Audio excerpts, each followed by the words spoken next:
ბატონო გუბას მოგესალმებით, დიდი მადლობა მობრძანებისთვის და პირველი კითხვა ფორუმმა გააკეთა ძალიან მე ვიტყოდ დიდი პაუზა, მას შემდეგ რაც ბიძინა ივანიშვილი შემოვიდა ქართულ პოლიტიკაში, მხოლოდ ამ დღეებში გახდა ცნობილი თქვენი პოზიცია არა მარტო ბიძინა ივანიშვილთან დაკავშირებით, არამედ თქვენ ადგილსა და ფუნქციაზე ქართულ პოლიტიკაში, აი ამდენი ხანი რატო დაჭირდა პოზიციის ჩამოყალიბებას? ვამბობთ. მე არ ვთვლი რომ ხანგრძლივი პაუზა იყო არავითარ შემთხვევაში. მოგეხსენებათ დეკემბერში ჩვენმა თავმჯდომარემ კახაბერ შარტავამ გააკეთა განცხადება რომ საჭირო არის დაველოდოთ თვითონ ბატონ ბიძინას პოლიტიკური გუნდის ჩამოყალიბებას. ამას გარკვეული დრო ჭირდებოდა.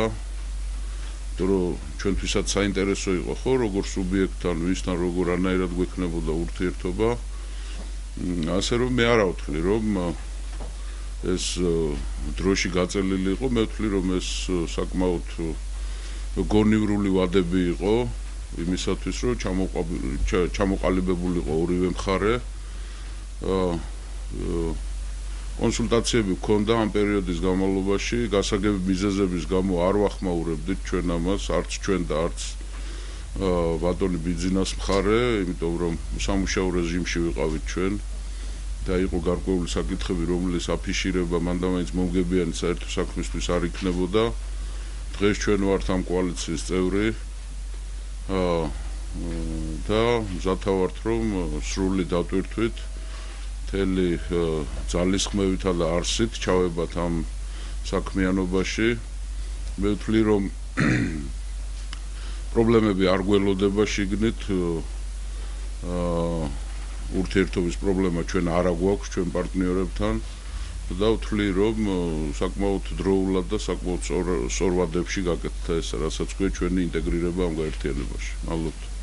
აქვე ჩაგეკითხებით, რაზე იყო დამოკიდებული, შედგებოდა თუ არა, იმიტომ რომ იყო საუბარი, რომ ვერსიები იყო სხვადასხვა, რომ საუბარი იყო კვოტებზე, საუბარი იყო გარკვეულ პიროვნებებზე და ჩვენ ვნახეთ, რომ დაიშალა ფორუმი როგორც კოალიცია და პრინციპში გამოდის, რომ კაკო ასათიანის გარდა ყველა მისაღები აღმოჩნდა.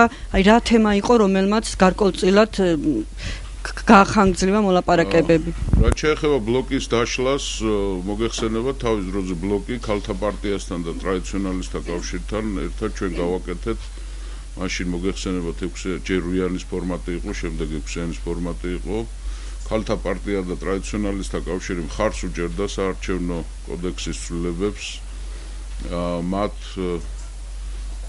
მხარი დაუჭირეს ამ საქმიანობას და ჩვენ რა თქმა უნდა გავაკეთეთ მათთან ერთად ბლოკი. ახლა სხვა ვითარებაა, სხვა მდგომარეობა არის, ყველა პარტიას აქვს თავისი საქმიანობა, თავისი მიმართულება, ამიტომ ჩავთვალეთ სამივე სუბიექტმა ბლოკისამ, რომ ინდივიდუალურ რეჟიმში ქონოდა ჩვენ ურთიერთობა სხვა პოლიტიკურ ორგანიზაციებთან. გავრცელებული ჭორები, რომელიც ვრცელდებოდა ფორუმის შესახებ, ჩვენ სხვათა შორის არ რეაგირებდით ამას, იმიტომ რომ ეს ჩვენთვის არახალი იყო, ძველი არის საკმაოდ, ფორუმი ლამის 7-8 ჯერ არის დაშლილი. სამწუხაროდ პრესიდან ვრცელდებოდა ეს ყველაზე უფრო, ჩვენი ჟურნალისტები ამ საქმეში საკმაოდ თამამად აკეთებდნენ განცხადებას ფორუმის დაშლის შესახებ. მე მინდა სრული პასუხისმგებლობით მოგახსენოთ, რომ არანაირ კვოტებზე საუბარი ჩვენ არ გქონია და არ გვაქვს დღესაც. მიგვაჩნია, რომ ეს არ არის მთავარი პრობლემა.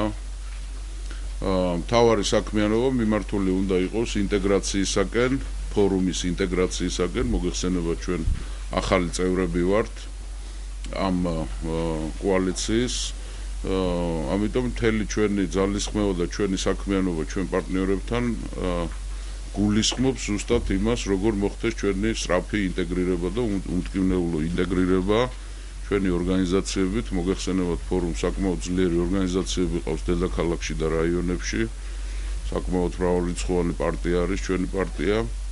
მე ვფიქრობ, რომ ამ მიმართულებით პრობლემები არ იქნება. რაც შეეხება იმ ჭორებს, რომ კვოტებზე იყო საუბარი, რომ ინდივიდუალურად სამი კაცის მიღება უნდათ ასე შემდეგ, ეს არის ჭორები.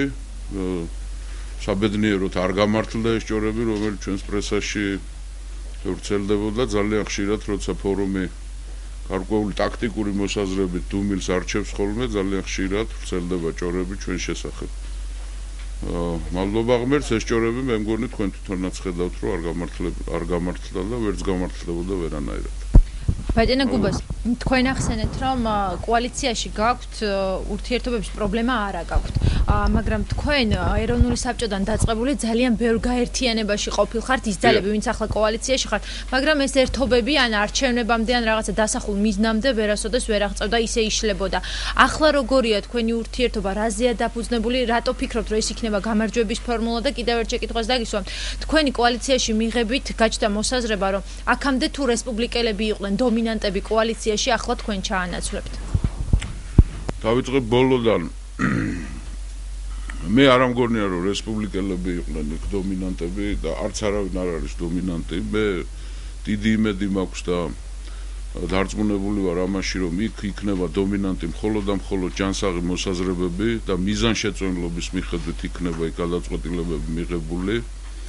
რაც შეეხება ჩვენს ურთიერთობებს სხვა პარტიებთან, მე არ ვთვლი, რომ ყოველთვის გაუმართლებელი იყო და კრახით დამთავრდა, მე ვთვლი, რომ იგივე საპრეზიდენტო არჩევნებში დიდმა გაერთიანებამ საკმაოდ სერიოზულ წარმატებას მიაღწია, უბრალოდ ჩვენ მაშინ მეორე ტურზე უარი ვთქვით და ეს იყო სტრატეგიული შეცდომა ოპოზიციის, მათ შორის ჩვენიც, იმიტომ ჩვენ წევრები ვიყავით და ვიზიარებთ ამ პასუხისგებლობას.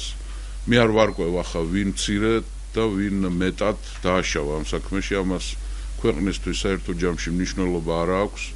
ჩვენ არ ვცდილობთ, რომ მართლები ჩვენ არ მივეკუთვნებით იმ პოლიტიკურ ორგანიზაციას, რომელიც ცდილობს ყოველთვის მართალი გამოვიდეს.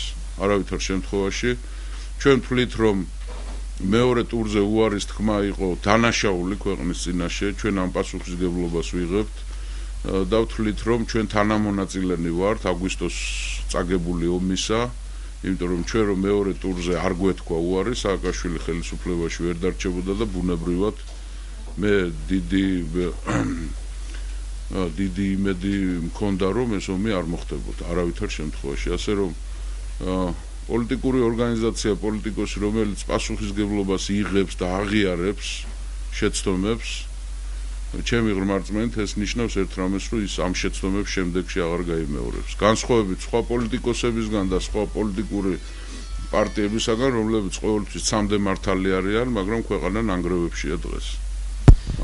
და ბატონ გუბას, აქამდე ცნობილი იყო ეროვნული ფორუმის საგარეო ორიენტაცია, ანუ იდეურად რამდენად დღეს იდეურად რამდენად თანხმდრაშია თქვენი. როგორ იცით, როგორ არის ცნობილი? ანუ გავრცელებული მოსაზრებით თქვენ არ იყავით მომხრე, არ ხართ მომხრე საქართველოს ჩრდილოატლანტიკურ ალიანსში ინტეგრაციის. ეს დოკუმენტი სადაც აიგითხეთ? დოკუმენტი არა, უბრალოდ კეთდება განცხადება რა ხმებს ავრცელებს, ეს ჩემთვის არგუმენტია. ანუ თქვენ ამ დრომდეც რჩებოდით? თქმა უნდა, საქართველოს ერთადერთი სწორი ვექტორი ეს არის ევროპული გზა, მე ისტორიკოსი ვარ.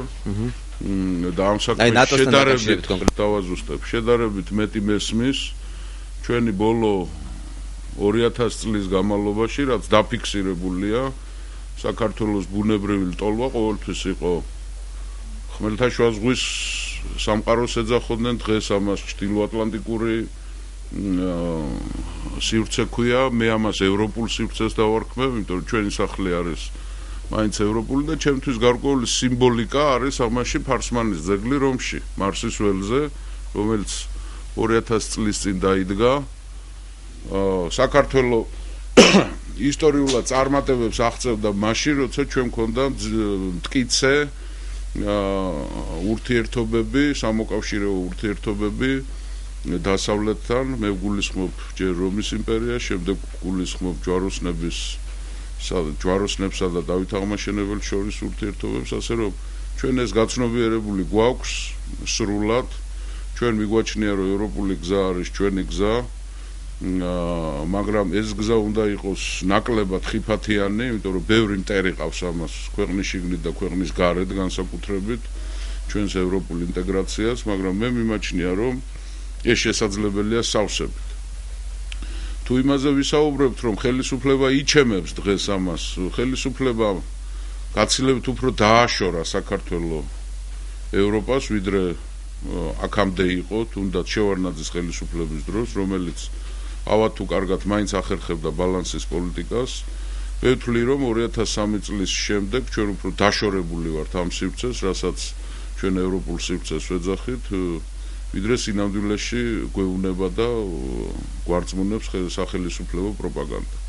ასე რომ ეს ყველაფერი არის ბლეფი, წარმოებული ხელისუფლების მიერ და არაფერი არ კეთდება იმისათვის, რომ ჩვენ ჩავითვალოთ სრულფასოვან ევროპულ სახელმწიფო.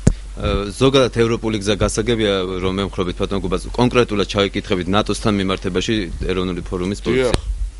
ნატოსთან მიმართებაში მე ვთვლი, რომ ეს საკმაოდ ხანგრძლივი პროცესი იქნება. ფორუმს მიაჩნია, რომ ამ ხანგრძლივი პროცესის განმავლობაში საქართველოს ჭირდება სხვა რაღაცების გაკეთება, კერძოდ ჩვენ უნდა უზრუნველყოთ, ჩვენ ასე მიგვაჩნია, რომ სანამდე ჩვენ საბოლოოდ მივიღებთ საერთაშორისო გარანტიებს, რომელიც საკმაოდ არამყარია დღეს ჩვენი სახელმწიფოსთვის და საქართველოს უსაფრთხოება არ არის უზრუნველყოფელი ბოლომდე.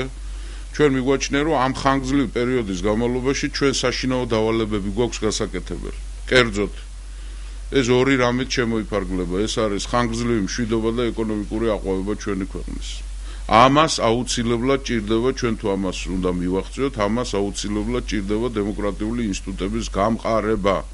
მაგალითს მოვიყვან, ჩემთვის სანიმუშო მაგალითი არის, რა თქმა უნდა, ფინეთი არ არის ნატოს წევრი, მაგრამ ფინელების გამოცდილება საკმაოდ მისაღები უნდა იყოს.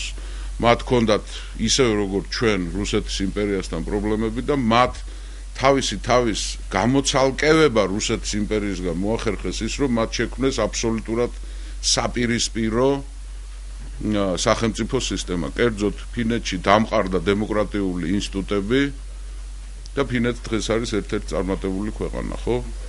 მე ერთ რამეს გეტყვით რა, რომ ჩვენ თუ გვინდა თავი დავიცვათ იგივე რუსეთისაგან, საუკეთესო საშუალება თავის დაცვის ეს არის დემოკრატიული ინსტიტუტების განვითარება, რომელიც ჩვენთან არ ხდება. მე აქ გულისხმობ თავისუფალ სასამართლოს, თავისუფალ მედიას და ერთ-ერთ უმნიშვნელოვანეს თუ პირველს არა, ეს არის თვითმმართველობის დამკვიდრება ჩვენ ქვეყანაში, იმიტომ რომ ჩვენთან ქართველი ხალხი არ მართავს საკუთარ ქვეყანას.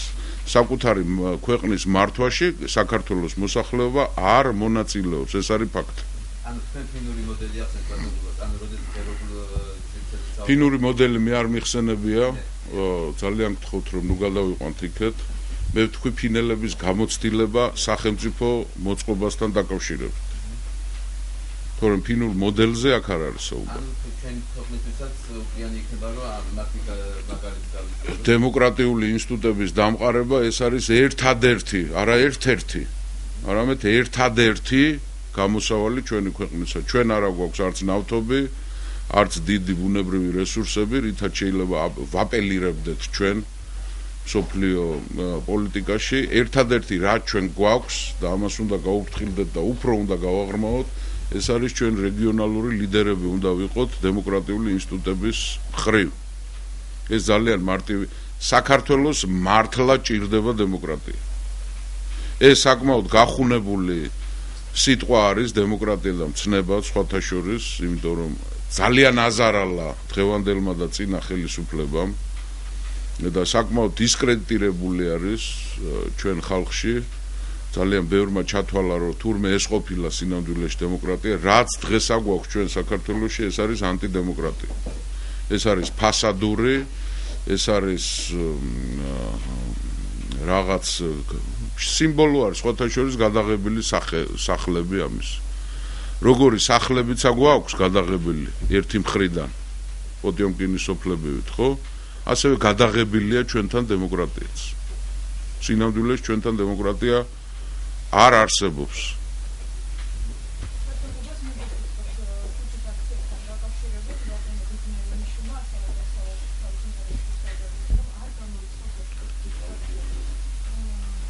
მესმის მე. ეხა არ გამორიცხავს ქუჩის აქციებს. თქვენი დამოკიდებულება როგორი იქნება ამ ყველაფერთან მიმართებაში და მაშინ იყო საუბარი იმაზე, რომ ნინო ბურჯანაძეც იყო ნახსენები სწორედ ამ ინტერვიუში კახაკავკავას თემაც წინ წამოიწია, იგივე ძმები გაჩეჩილაძეების. თქვენი დამოკიდებულება როგორი იქნება ქუჩის აქციებთან დაკავშირებით და მეორე კითხვა თუ შეიძლება გუშინ გავრცელა ირაკლი ოქრუაშვილმა წერილი, რომელიც ბიძინა ივანიშვილს უპასუხა, ასე ვთქვათ, საფრანგეთიდან და მან თქვა ასეთი რამე, რომ ის რომ არის ბიძინა ივანიშვილი წარუმატებელი ამიკითხავს, ამიტომ თქვენ გენდობით ახლა რასაც თქვენ მეუბნებით, ხო? დიახ, 5 თვის მანძილზე ეს არის იმის შედეგი, რომ გარემოცვა ყავს